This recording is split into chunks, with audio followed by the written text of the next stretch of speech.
Hey, welcome to another great episode of the Real Deal Podcast. I'm your host, as always, Courtney Harden. Glad to be back with a new and exciting episode. And I have a great guest waiting in the wings. But before we get that, hit my music. Let's get it.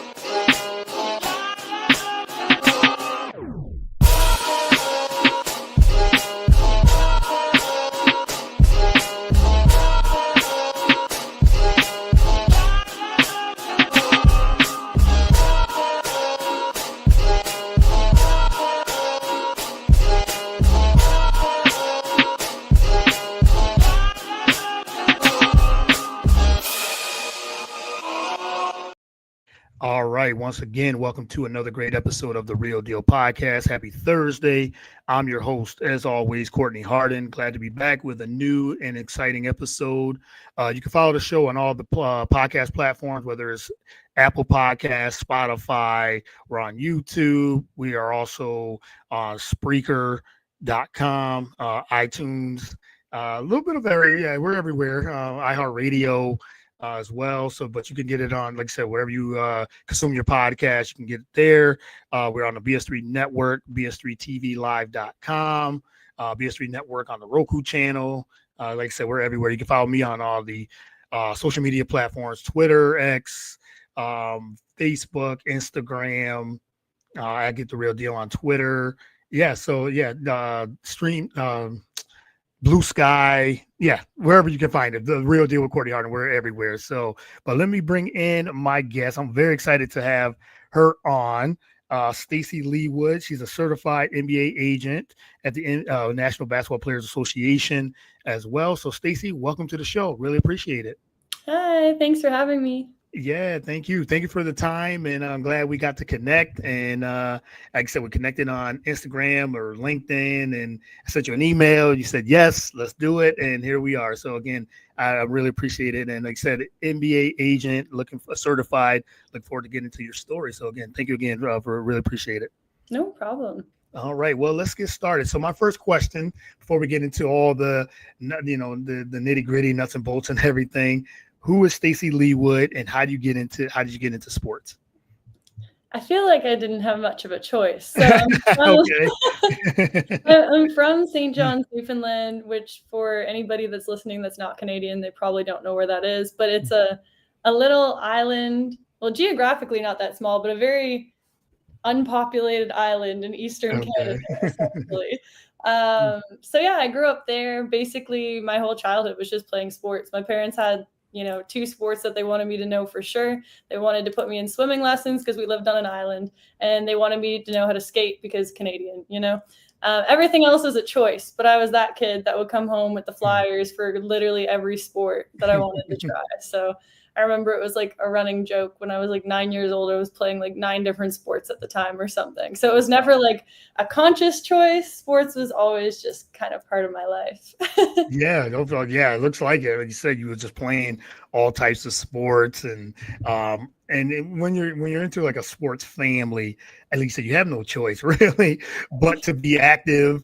I know parents, they throw us in a lot of different things just to find, okay, what do they like? It can be not just sports, it can be like ballet, piano lessons, things like that. Just trying to find like, okay, what do our kids like, and what are they good at? And I think it's great that we get a lot of choices as kids, to be able to be a kid and to explore and do different things. And if we like sports, we don't, and everything else. But like you said, you were in a lot of different sports, so yeah, really had no choice. And now, even as an adult, you're still into it full time as well. So I think that's great. But the journey, talk about a little bit of the background of the journey into where you are today.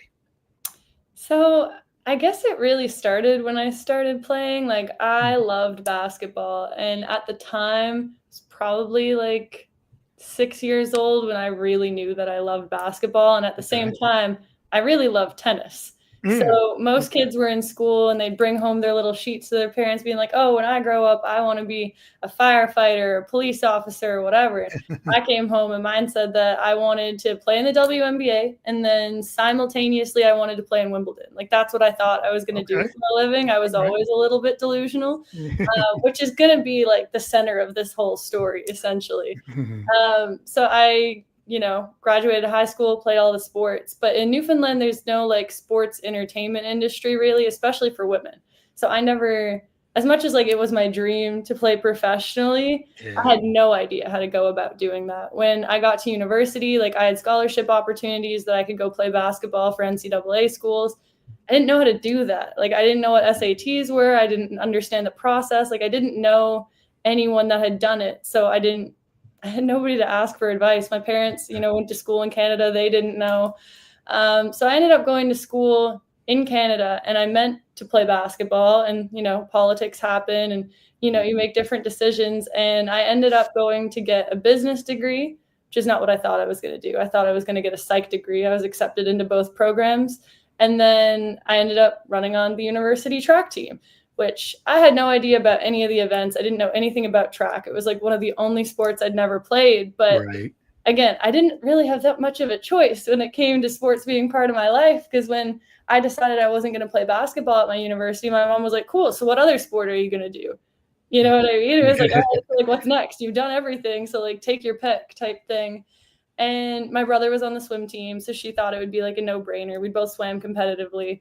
I didn't want to play on the same team as my brother, essentially. And I just happened to see that there were track tryouts. So I was like, all right, I'll show up. Like, I think I had played in like a women's league basketball game that day or something like that. So I showed up in like my basketball shoes, my basketball shorts. And funny enough, there were two guys that I knew that were older than me that played basketball with me growing up that were doing the same thing. So there were three of us that tried out for the university track and field team as basketball players.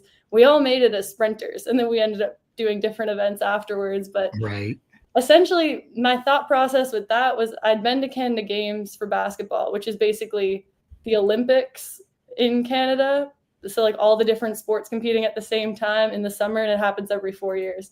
And I wanted to go back, but I was too old to go for basketball, but the track age was older. So if I got really good at track, I could go again 8 years later for track. So that's what I did, essentially. I also thought that I wouldn't get injured if I did track, and that's a joke. You get more injuries in non-contact. Hamstrings and things like that. All types of I was like going to school. I had like my business degree that I was getting. I was running track, working, all that stuff.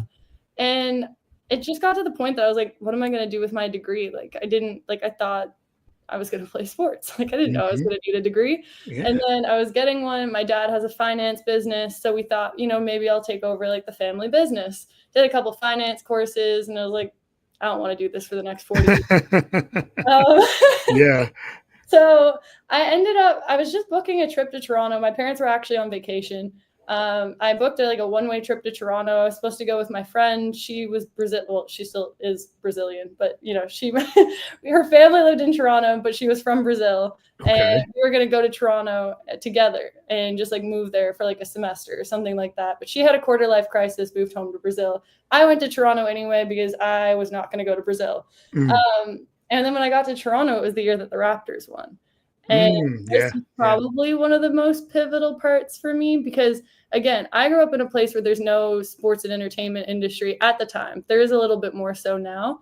But I didn't know that there were jobs other than being a coach or an athlete. I didn't know you could do other things. And that sounds really stupid for somebody from Philly, because about sports and it's kind of innate. That there's other jobs. I didn't know that. Right. So I was looking on Instagram and the parade, and obviously it was their first championship. So it was a huge deal. And I didn't realize how many people worked for the Raptors until there were even people from home that I guess were on internships that are wow, so happy to be part of the organization, posting with the trophy and stuff. And I'm like, well, I know you don't play or coach. So what do you do? So I started looking into what are the other jobs? And, then I decided, I think I wanted to be a scout or something. I was getting closer and closer. I was like, I don't really want to coach, but if I have to, then I will. But I decided that I wanted to find a way to kind of mix my business degree with sports.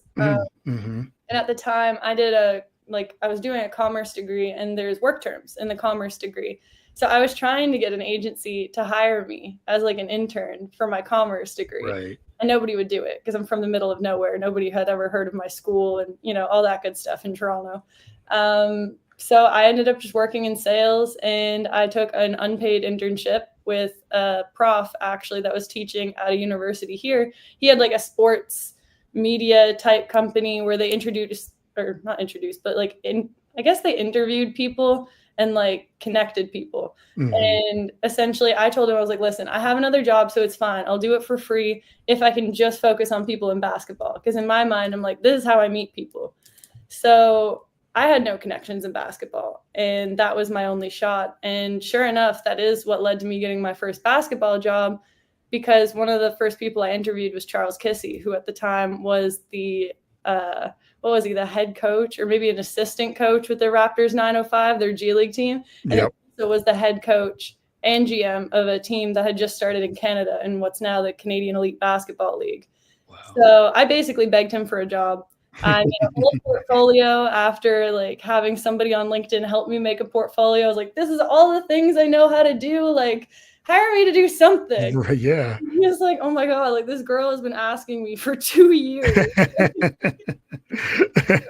He came and he was like, listen, you can do a lot of things. I don't know how that helps us, but like, what do you want your job to be? Like, we'll figure something out. So I agreed to work with them. They were called the Guelph Nighthawks at the time. They have since relocated, and now they're called the Calgary Surge. Okay. But that's where I actually got my start. And while I knew I had the job with them, I also knew that like it's temporary. It's a summer league. So it was like 3 months. So the pandemic hit. I was actually living in Vancouver at the time with like 4 of my friends, and we'd all gotten laid off from our sales jobs all at the same time. We all worked for the same company. We're sitting in their living room. We like crack open a bottle of wine. We're all sitting there just like in silence. Like, what are we going to do? Right. Like, none of us have a job. Yeah. So fortunately, 2 of them were American, so they could go to the States and they could work there. I obviously am not American, so I couldn't do that. And I just started Googling. They were basketball fans too. And we were Googling like jobs in basketball, just like trying to find a way for me to get to go to the States or like to have a job or whatever. And anyway, the Players Association's website came up, and there's actually a full FAQ page on their website that says how to become an agent. And I was like, this looks like what I'm looking for. And essentially I followed those steps. You have to like go through, like a vetting process, and then you have to write an exam, and the rest was kind of history. Wow. That's a fascinating story. Because it's like, there's so many different layers in that. It shows more of your persistence and just trying to figure it out. And you're like, hey, I can do a lot of these things, but like you said, where you've come from is like, where do I go? What do I do? Like, I can do these things, and I didn't understand. Like you said, you didn't understand. You didn't know, there's other jobs besides coaching and a player, like you said, executives and all the other things too. But you said you didn't know that, and you said university, and then, okay, now I got there's these opportunities, and like pandemic. So that just shows like, okay, lost job. And that's because that's unfortunate, because that happened to a lot of different people too. I had part-time and went from full-time to part-time for year, 2 years almost, maybe, then back to full-time. So yeah, I totally understand that. And that really, the pandemic really shook up a lot of different things especially on the job market as well. And then he said the rest is history. So yeah, that shows, like you said, that you kept going and just kept pushing and seeing, what other type of different jobs is there, and let me apply. And then good thing for social media for sure. Yeah, no, I make a joke all the time that like LinkedIn should just sponsor me. Like, I was that person that like every single day maxed out like the amount of people you're allowed to add. Like, if you worked in any facet of sport, especially basketball, like I followed everybody. Yeah, basketball is a great sport. That's my favorite sport too, to watch and to, from as young played and all that too. So I totally get that. So now, as you said, you applied for being an agent.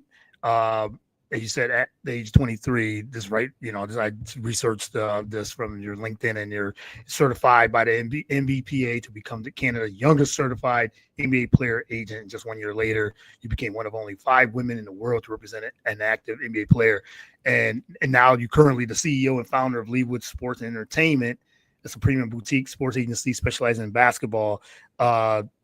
Now talk about now. You said now you've become an agent. You just said the youngest certified NBA player agent. How does that, talk about that background, that history, and congratulations on all the success that you've had up to this far so far. Thank you. I appreciate it. And it's funny because I didn't think about it. And that's probably like the worst advice you can give me, like going into like doing something is, don't plan at all. Just like go for it. Do it. Yeah, just go for it. No, I mean, I think that's good to be. I mean, I think that's still good advice because especially these days too, sometimes you have to go for it because people are so scared to even apply, and they're thinking, I'm not gonna get this. I'm not qualified. You don't know until you do it. So yeah, just go for it. Like I said, yeah. Yeah, no, it's like, again, I didn't know what an agent was. Like there's never like, I'm the only agent to ever exist in Newfoundland. You know what I mean? So like where I'm from, like I still go home and like trying to explain even to like my grandparents what I do for a living. They're like, I don't understand why you get paid. Like, but like I'm working. That's yeah. Like I promise you, I work more hours than most people. Yeah, right. Yes, I'm sure. But yeah, so it was kind of just. I'm a firm believer in like whatever's supposed to happen is going to happen. And there's just like, you need to learn a certain amount of lessons along the way. But it was such like a far-fetched idea to think that I would work in the NBA. And like, yes, I thought I was going to be a WNBA player as a kid, but I'm sure like so did half of America. You know what I mean? Yeah. So it's like everybody said that, but everybody then became a doctor or a nurse or a banker or whatever. And I just like never thought of that as like an option for myself. Like I started working in 100% commission-based sales just because I knew that at some point I was going to need to have that skill set, and I didn't know why. So for like my journey, it kind of feels like every step along the way was like preparing me to do what I'm doing now. But I had like no foresight. Like I didn't know that that's why I was doing it. I didn't like put 2 and 2 together. I wasn't like, let me sit down and make a 5-year plan. I was just kind of like, I like basketball. Let's figure it out. And that's basically what happened. But it just felt like every step of the way for me, like everything kept bringing me back to basketball. So I knew that there had to be something, and it was just like a matter of figuring it out. And maybe I still haven't, who knows? Because my thought process in becoming an agent was, I want to be a GM. I want to run a team. And what's kind of like the opposite of a GM would be kind of like being an agent, because it's like the opposite of a scout. It's like the other side of it. So I figured if I've played, if I've coached, if I have front office experience, and then if I'm an agent, you can't really be more qualified to become a GM at some point. So that is true. Fingers crossed that happens. Yeah, for sure. I mean, it's just a part of the journey. As you said, you played, been assistant coach, director of player personnel, sports management, now an agent. It's like you said, you've done the work and the journey to now say, now front office, maybe owner or something, that's dream big in that regard too. And so we got a shout out here. We've got some comments, and if you guys have any questions for Stacey, please put them in the comments section. Nathan Ramachandra from Nitsa Sports Rush says hello. He says, everyone, how is everyone? But he said amazing story. Tremendous. Yes, listening is just, that's why I say I'm just listening. It is a very amazing. He says, what has been your greatest moment now working with athletes? Now, what's been your greatest moment? I feel like it's kind of like a culmination of great moments. I feel like being an agent is a really polarizing job. Things tend to either be going like really well or really poorly, and there's not usually a lot of in between. But at the same time, that's in all these different silos because I have different clients. So like each client is either doing great or poorly, depending on like maybe they're injured, maybe they just won MVP. Like, so I think it's kind of like everybody doesn't ever align, if that makes sense. There's very rarely like a week or a moment where I'm like, wow, this is like the greatest moment of all time. But I feel like, and I'm not a parent, but I would assume your first kid was like the craziest experience that you've probably ever been through. Not that you don't love your other kids just as much, but it's just like the shock value of the first one, you know? So I think that one of the most surreal moments of my life was sitting in the stands in LA watching my first client step on the floor as an NBA player for the first time. Yeah. And it was just like, I can't explain that. Like I feel like I'm usually pretty good at explaining things, but I can't explain that feeling. It was just like surreal. Like that is what I put all this effort into doing. I didn't become an agent and think about, oh, I hope I get 50 players to the NBA. Like that was my only client at the time. It was, I want to get this man into the NBA. So like to see that happen was insane. And so quickly. Yeah, no, I bet that was like you said, a very surreal moment to have your first client step on the court and you're thinking, wow, and where you've come from, where your journey has led you to that moment of, again, pursuing and being persistent. And you're thinking, wow, now that was my first client at the time. And now you have your agency company business is, full-fledged now, Leawood Sports and Entertainment. Everyone follow that too as well. So that's it's amazing what I was reading and listening, like I said, when I listened to you on another podcast talk about that. So then my next question would be, what, as an agent, what do you look for in clients, and how do you build and maintain relationship with your clients and their families? I think from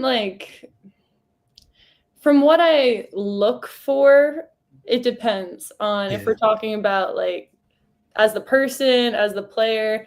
In terms of players, there's generic skill sets for like each position that are preferable. Like if you are a 6-foot point guard, you probably need to shoot at least 35% from three. Hope you can play defense and that you can pass the ball well. Like those are like the generic things that somebody would look for. But at the same time, for me, I love the guys that do like the little gritty things that like don't show up on the stat sheet. Because at the end of the day, my favorite part of my job is watching the games. So if you're boring to watch, I don't necessarily want to work. I have to watch your games for the rest of my life. Right. You know?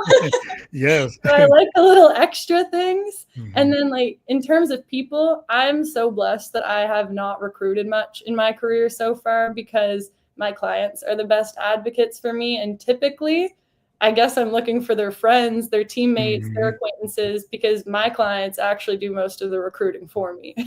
Okay. No, that makes sense. Like you said, your clients are, they like you said, they probably reference to someone else like, hey, I think you would love to, to meet Stacey, and I guess it has to align to what you're looking for, you and with your clients too. I'm sure but if your clients are, that's the best reference. I'm sure that's what it is that you're looking for. And then how many if you can say, how many clients do you have now? In like different capacities, probably roughly 15 or 16 right now. I hold more in the summer because of the Canadian Elite Basketball League. A lot of other agents allow me to represent their clients. It's a really complicated league on the business side. So it's easier for them to just be like, here is my client, have fun for the summer, and then I'll take them back than them trying to figure out the business.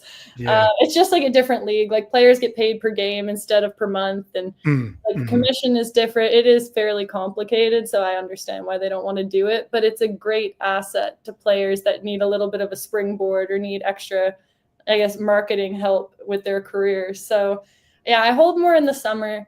Generally speaking, clients that I work for like entirely myself, like I am the only one managing their career. Usually I try to keep it to 8 to 10. I always recruit 1 to 2 players per year, but I don't like to do more than that because I think the benefit of working with me is like the level of care I provide. So I'm strategic in who I pick up in the sense of I'm building a roster. It's kind of similar to building a team in the sense where I don't want all my players to play the same position or have the same skill set. Because then when a team is asking me for a player, I don't want to be that agent that just sends them a list. I want to be the agent that it's like, this is my client that fills this gap for you. This is why they're the perfect fit. You can't really do that if you're like, here are my 10 guys that are the perfect fit, Yeah, right. And I know just just being a big sports fan and following it and covering it and things like that with agents too. It is that relationships with the clients. I'm sure that's like some of the most important things. Just They're like knowing. my little besties. Yeah, right, right. You're part of the family. You're their family. You meet their families. Now you're part of the family. You're helping them out and helping their careers on the court and off the court Mhm. as well, and everything too. Is it just basketball, or is it more? 'Cause I know you said entertainment too of clients. Is it basketball, or is it more than basketball that you look for? It depends. Yeah. The one thing I didn't account for when I became a basketball agent was I thought I would just be an NBA agent. I thought I Mm, could just do the NBA and the G League, obviously, because that's their right. developmental league. I thought that I could choose that as like my niche, but it doesn't work like that because you get like attached to the guys and their families, and then this guy needs to go overseas for this reason, or this guy's too old to continue like pursuing this. And other guys, like one of my clients is a clothing brand. I'm literally wearing the pants from his brand right now. So I like to help him out however I Okay. can. Yeah. One of my clients became a rapper this year. So I like to help him however I can. It's just, it's not necessarily my job, but kind of like you said, it's the relationship piece. And Yeah. we're all similar age. We're growing up together. We're learning how to adult in different ways at the same time together. So it's just kind of fun. I love like when the guys get married, like I've been to weddings, their wives Mhm. become my friends, their kids. I always thank them for raising my next clients, and I'll bring them like the little shoes and all that stuff. It's just it adds more meaning to what I'm doing. And that's why I like my job is like I feel like I'm making an impact in a way that it's not forced, it's of mutual interest. Yeah, the big purpose, and it said an impact because you're impacting their lives, and I'm sure they're impacting your lives too, and your life too, and just a way of that relationship where it's it seems authentic, um, with that. And I know you as an agent you have to be that. And I've heard too from different agents they've said sometimes they're you're sometimes like a I wouldn't say like a counselor, but you're more, as you say, you're more like a, sister sometimes. You have to, give advice, help them out. Sometimes they ask for advice, and just in general, just being like I said that relationship piece. I think that's great because you say just this business side and also the relationship side, and I'm sure both are important, but they coincide with each other. Yeah, for sure. I mean, think about anything like any substantial achievement that somebody's gotten. Like the first people they thank is their wife, their kids, their family. Yep. So you can't really be a part of one without the other, in my Hmm. opinion, to do a good job. If it's just like X's and O's, if it's just this client means this dollar value to you, like you're not going to have that client for very long. And I feel like that is probably one of the things that sets me apart in the agency is I have extremely good client retention in comparison to a lot Okay. of the other agents. Yeah. And like part of that is my willingness to like adapt to their need, but also part of it is the relationship. Like I've done everything for players from, getting legal advice, financial advice, like attending the weddings, like helping find rings, like, you Yeah. know, going like and helping out with like a client's son's first birthday party. Like I like that stuff though, Hmm. because at the same time, like I love my family to death and we're very, very close, but I don't live in Newfoundland anymore. My whole family lives there. I live in Toronto. So I don't get to see my family as much as I would like. So the more time I get to spend with my clients and their families, it's just mutually wholesome. Yeah, and then like you said they're part of your family too. So so you got a lot of I'm sure a lot of family members now. Yeah, Uh, no, really. And like my family have like their favorites and the ones that they follow. There's one of right. my clients where my mom will not miss a game. She watches every single game. She actually, I was with her when he had gotten his first G League contract, and she was like, "Can I call him? Can I call him? Like, let me call him." And like he knows my mom because she's such a big fan of his. They've never met, but they feel like they know each They other. know each other. And she FaceTimed him and she was like, "Yeah, like I just called to like say congratulations, you got the contract." And he was like, "Wait, what?" And she turned the phone to me. I was like, "No, like you actually did get the contract." And he was Right. so excited. That's great. That's great. As you said, family and just to you said it's almost like, oh, you're recruiting your mother's recruiting too on top of that. Yeah, no, she's the best. There's Yeah. nobody that follows my career more intensely than my mom. Yeah, that is good to have that. You need that too. And that support system is very important. As we said, or as I said earlier, we're one of 5 women in the world representing an active NBA player. That was in the 2022-23 season. Mhm. Talk about that. Of just being at that time one of 5 women, as I said, certified agent NBA to represent an NBA player. The growth, have you seen it grow more? It should be growing more. What's your perspective on that? I don't think that there's necessarily more women now that are agents than when I started. I've talked to several, but at the same time, there's others that have left the business. So I Yeah. still don't think that there's very many of us. It's hard to know for sure, because even for like our conferences, there are so many agents across the world that Yeah. they're hosted in like 4 different cities. So you really only get to see who's in the city that you choose to go to. Right. But I always encourage women to become agents. Everybody encouraged me not to. Which I think is really funny now. And a lot of people that encouraged me not to will still say that, but now proudly, listen, I tried to convince her not to do this and she did it, but at least she did it well.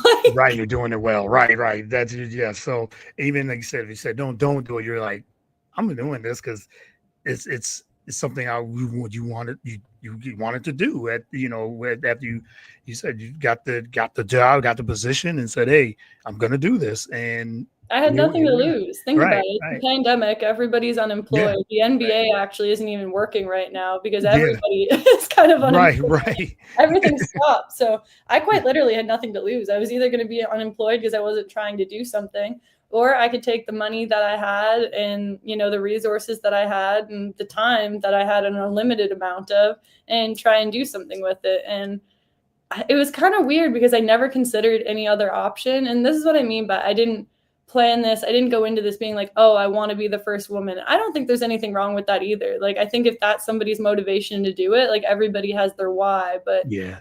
I didn't know I was the only agent in Newfoundland. I didn't know that I was going to be the youngest. I didn't know that I was going to be one of 5. Like all these statistics that people talk about, people told me that. I didn't know. Yeah. I found out most of this stuff through doing podcasts and people reaching out and, their support, but I had no idea. And that was never my goal, but I'm glad it was the byproduct that people are inspired by the story, because I really do think that everybody would be just happier if they were able to pursue what they want to do. And it's not a perfect world, and not everybody's going to be able to do that, but I'd like to see everybody try at least once. Yeah, exactly. And again, it's coming to a point. You said you were just there to say, hey, I'm going to do this.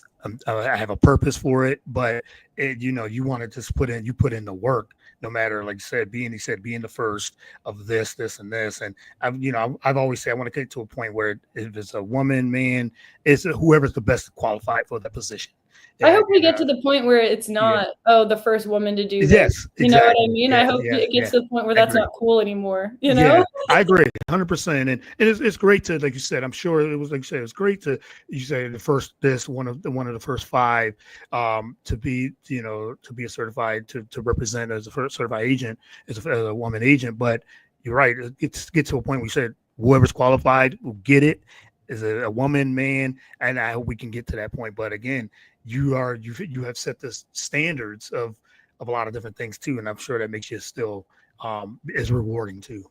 It's kind of fun because it adds a different element to what I'm doing, in the sense of women in any workplace are really conscious of what they can wear, for example. That's a really big thing, no matter like what you're doing. And I know men don't have to think about that as much. Like maybe you consider what shoes you wear depending on where you're going. But like for women, it's like you really have to think about what you're wearing in which situation.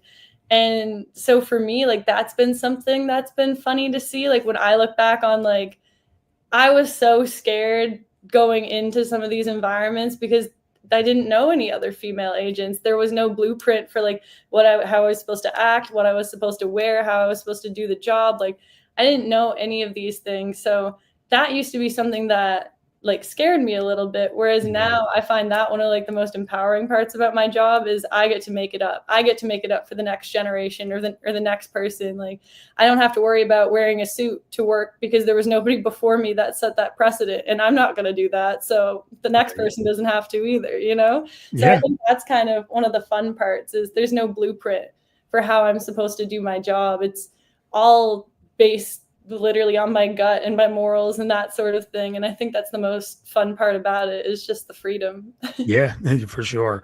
For sure. All right. I just got a couple more before I let you go. I'm enjoying this conversation. Just enjoying just knowing your journey is amazing and everything too. So how do you stay updated with like the current trends and changes in the sports industry and just the landscape? And because as we know, as fans of basketball in general, but there's always different trends, different things happening. But how do you stay updated with that and the changes in the sports industry? I would say a lot of it's firsthand, whether that's conversations directly with other people in the industry and it's like mutual observation or just my own observations. I'm a really like reflective person. I spend a lot of time literally every day just thinking about like what I saw that day or that week or whatever and trying to like make sense of it and interpret it and come up with my own trends a little bit, because by the time it's gotten to social media, you've kind of already missed your advantage. Yeah, it takes 5 minutes is the new trend, right? Yeah, so I try and like figure things out just based on like prior knowledge and things that seem different. Then I'll try and see if that's happened in other places and that sort of thing. Like, don't get me wrong, I read the news like everybody else. I have Real GM open on my computer at all times reading the NBA news, and I check Eurobasket every day to see who signed where. So like there is some, you know, typical channels, but most of the valuable information I get are from actually having just real casual conversations with people, or again, my own observations. I go to a lot of games, I watch a lot of games, and just trying to understand more than anything what each team likes in players, more so than a league in particular, I think is important. Getting to know the coaches, getting to know the organizations, because everybody has their own philosophies. Even though there's trends in the world that I work in, you're kind of looking at the anomalies and looking for the little gaps. So if you can just find a niche even within different teams of, oh, they like this weird quirky part about this player, and you know what, they have 3 guys like that kind of have the same quirk. Maybe if I get a guy like that, I'll send them there. Like that's kind of more of what I look for from like a trend perspective. Okay, I like that. Yeah, there's always different, players change, player movements. A lot of GM movements, owners, there's like different teams. It's like it's always it's always a trend. Like each and every, like say, every week there's something, trades and all that. So I'm sure, like you said, you were the networking and the connections that you have to keep you posted as well. But you said you go to the games, so you see a lot of these things too. So don't get me wrong, my Twitter notifications are on for all. Oh well, no doubt, something like Kevin Durant getting traded when he's being interviewed at Fanatics Fest in New York City is like, oh, and then Taylor Rooks tells him right then and there. He's like, his reaction, it was just like that was a real reaction, like, oh. Okay, I'm going to Houston then. Okay. Yeah, I mean, sometimes you can tell just by seeing like where people are posting from, liking things. It's all very much speculation because people do things to throw you off as well. You're not going to be right 100% of the time, but if in this world, if you're even right 20% of the time, you're ahead of most people. So yeah, for sure, yeah, definitely.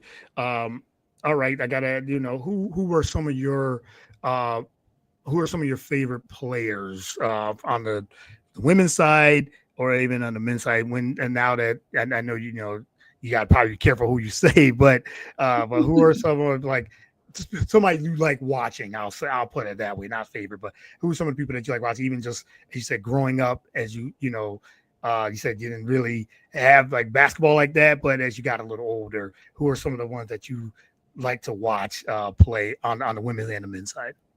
On the women's side, Candace Parker was always my girl. Like, I Okay. wanted to be Yeah, for Candace sure. Parker for the Yeah. majority of my life. One Like, of the goats. Yeah, for yeah, sure. no, I Yeah. loved her, and I can't even explain that. I resonated the most with her of all the women, and I just thought she was the greatest person ever. I still do. Obviously, she doesn't play, but now she's a great broadcaster. Yeah. But I just thought she was phenomenal. And then on the tennis side, Maria Sharapova was my other idol at the same Okay. time. And then on the men's side of things, when I was younger, Rajon Rondo, I adored that Okay. guy. Yeah. He was Yeah. just like, he had the reputation of being an asshole that got shit done. And something about that I liked. I don't know. He was very talented. Yeah, I it was very spent talented. lots of money trying to go see him play live. Trust me. And my current favorite in the NBA, I would say, and has been for a long time, is Jimmy Butler, kind of for the same reasons. Yeah, Um, kind of like very Rondo in a way. teammate, but very gritty, Hmm. huge impact no matter what his stats are. And he's just fun to watch. Like back to what I said, I don't want to represent guys that like aren't fun to watch. He's hilarious. He's like acting on the court to see if like refs saw that. You know what I mean? Yep. Like I just think it's funny. Like I like people that bring a little bit of like lightheartedness into a situation that's fairly intense, you know? Yeah, I like that. And as you said, like some of the GOATs, Candace Parker for sure, one of the best players, best women players ever, Mhm. champion, Hall of Famer, about to be for sure, is just retired. And you said Rajon Rondo, champion again, and Maria Sharapova, another champion. I loved her. I Yeah, wanted to be Maria Sharapova so yeah. bad. Yes, definitely champion and one of the best. And I liked her too, and she when she was playing as well. 'Cause I'm a big tennis fan too, and yeah, so it's yeah for sure.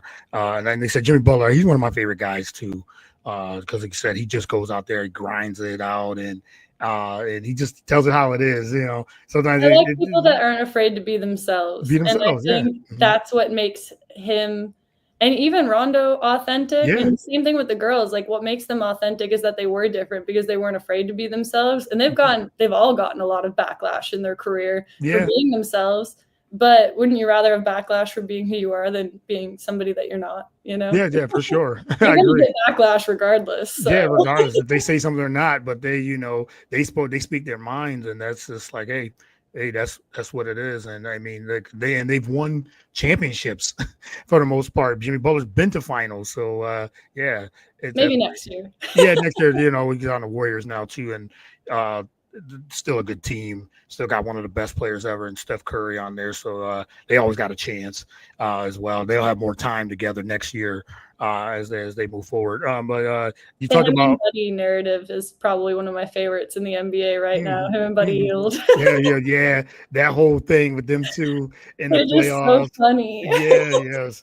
You could tell like they genuinely like each other. They just poke fun at each other. I like that too as well. Speaking of that, you talked about the Toronto Raptors when they won their championship, and you got to see that firsthand, a parade and all that too. How does that, Kawhi Leonard coming there and leading that team, beating the Warriors in the finals too. How does that, being part of that and seeing that? I witnessed that with the Eagles this past season and then 6 years ago too. Being a fan, being on the parade and all that. But how does that, being in the city of Toronto and witnessing that championship? It was just like another one of those can't believe it happened moments. Yeah. Because people have been saying like, oh, this is their year, this is their year, but it's kind of like Shea winning MVP. Like everybody knew he Yeah. should, but Yeah. we Right. didn't know if he Right. would, Mhm. Yeah. So it was another one of those moments. And I think other people's success really motivates me.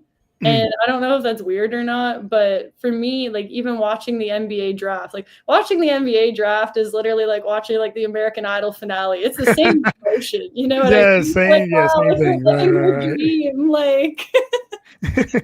so it's just like, I don't know. I find like a lot of motivation in that. I know some of my guys do too. One of them called me today and he was like, listen, do you have time to talk? And I was like, of course.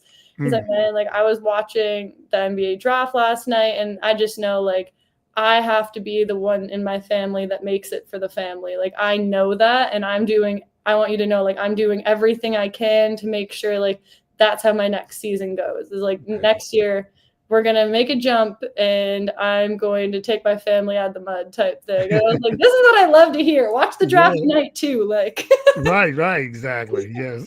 I love that. Yeah, watch the draft. Why not? yeah, come on, get some inspiration from these kids. Like, yeah, for sure. I love that. Yeah, it's just watch the draft, get some inspiration. And so my last question, you kind of transition right into my last question, being an inspiration to others. What would you say advice you would give anyone that wants to get into? You kind of alluded to it, like say just do it and everything too. I mean, you said it's not always a traditional path to get to where you are, but you said if you're going to do it, do it. But any other advice, anybody wants to be an aspiring agent in any sport or entertainment, what advice would you give them? Advice might not be my strong point, as we heard in the beginning of the interview, but all I can really speak from is like my own experience. And I think if I were to take the agent specific part out of it, I think the best advice I could give anybody in any industry would be just play the law of averages. Like, people attach failure to no, when if you just like reframe that thought a little bit, somebody's going to say yes. Like, you understand that, like, everybody has a different opinion, like everybody thinks differently. There might be a million people that think the same way, but there's how many billion people in the world? So I think if you can just reframe your mind a little bit and understand that somebody saying no just makes you like one step closer to what you want, or somebody trying to like discourage you, that's great, because you're one step closer to finding somebody that's going to encourage you or that's going to inspire you. And I think that's probably one of the most important things to remember. And then the other one being just remember that life's not fair. I think a lot of people like just want to fall back on that as a crutch. Like, oh, it's not fair. This person got this and I've done all this. And obviously you hear about it in basketball all the time. Like, oh, it's not fair that he got that, or, oh, that it's not fair that that guy got fired. It's like, okay, but life's not fair. So like, instead of like hanging your hat on that, just move on. Like, just think about what's next. Like, stop dwelling on things and just worry about what's next, because dwelling on it isn't going to change it. Never has anybody ever been cut and taken to Instagram and been like, oh, this isn't fair and screw this guy and whatever. They've never gotten their job back. So like, what are we doing? Like, yeah, for sure. And I think that it's great advice. And I think Giannis said something like that too. Giannis Antetokounmpo said something like, just because, we lost, I think it was a couple of years ago, he in the first round, he was saying, do you consider that failure? Like, no, it's like, we still have to keep going, but we put in the work, the process. The process is what it is. Like, you work out, you train, you do all these things into the next season, and then to the next season. I think somebody from the media was asking him that, and I remember his whole answer about that, and he said, "No, we did not fail at that. It just makes it, keep going stronger to the next season, and it's that process." And I think it's in life in general. It's all about the process. Yeah, I think we all need to be humbled occasionally, and just sure. Like, remember like how lucky you are to have that problem, because like there was an NCAA coach on the women's side, same thing. They're like, oh, you lost in the Final Four again. What a failure. She's like, really? How many Final Fours have you played in? Yeah, right. Like, yeah. Because it's the same thing. I think about that all the time as an NBA agent. Like, everybody has some form of like imposter syndrome for the most part in what they do. And we don't always have clients actively in the NBA, so like sometimes that feels like you're an imposter, but it's like, I've still had players in the NBA. I've had many players in the G League. And it's like, if somebody wants to be like, oh, so sorry for you that you don't have anybody in the league right now, or so sorry this guy isn't in the league. It's like, well, how many guys have you gotten to the NBA?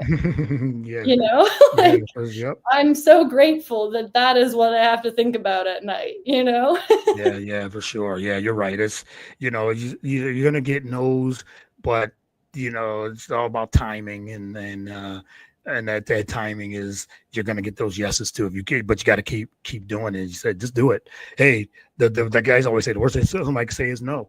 And but you there's time and place to take things personally. I think if you're Michael Jordan and I took that personal, like, that was a great time to take things personally, Yeah. And not always. And in business, you have to remember that players come and go a lot more often than teams and staff do. So can't really hold grudges, because otherwise you're just, disadvantaging your other clients too. Yeah. Well, very well said. Stacey, this has been so much fun. I really enjoyed this conversation with you and get to know you and your background a little bit. And yeah, I was very excited to have you on, and I really appreciate the time and let everyone know where they can actually follow you on social media, want to reach out to you, and just maybe ask you questions or advice or anything like that. So again, the floor is yours. Yeah, in terms of reaching out to me, I'm fairly active on all social media. I have a website for the agency, just leewardsportsentertainment.com. There's a contact page there that goes directly to my email. You can reach out to me on Instagram. It's just Stacey Leawood. I have a company Instagram as well, just Leawood Sports Entertainment. But yeah, feel free to reach out. I try to be, as responsive as I possibly can be. So I'm always happy to help. And I always like to end my interviews with saying, like, don't be afraid to ask me for help. Like, I want to help people. I want to volunteer. I would love to have more opportunities to speak to people. I love doing stuff like this because I feel like a lot of people have the same questions, and I feel like I can reach more people, like the bigger the audience. So yeah, Yeah. never be afraid to just ask for either like my help, my input. Like, I'm all for it. Yeah, I appreciate that, and I appreciated it. I reached out to you, emailed, and we got it, put it together. We just found the time and the date, and then, like I said, don't be afraid. I'm never afraid to ask for guests, and I always like to. I have this platform to share your story, and I was fascinated by your story, and just want you to share it. And like I said, just doing the research over the last couple of weeks, and and I was so glad that you accepted it again and to share your story. So I hope we can do this again. We talk maybe some more basketball, maybe for before the new season starts, and hopefully we can do this again. But I really appreciate it. Thank you. I appreciate you having me. All right, thank you. All right, well, you enjoy the weekend, which is almost here, and enjoy the weekend, enjoy the draft, and more basketball. Summer league Yeah. is gonna be here soon, and the WNBA still going strong, and we'll have the season will start again in no time. So, but enjoy, and again, follow Stacey on all those platforms, and reach out whenever if you have a question or just want to reach out to talk. So again, thank you again. I really appreciate it. Thank you. All right. You have a good one. Thanks. Bye. Bye.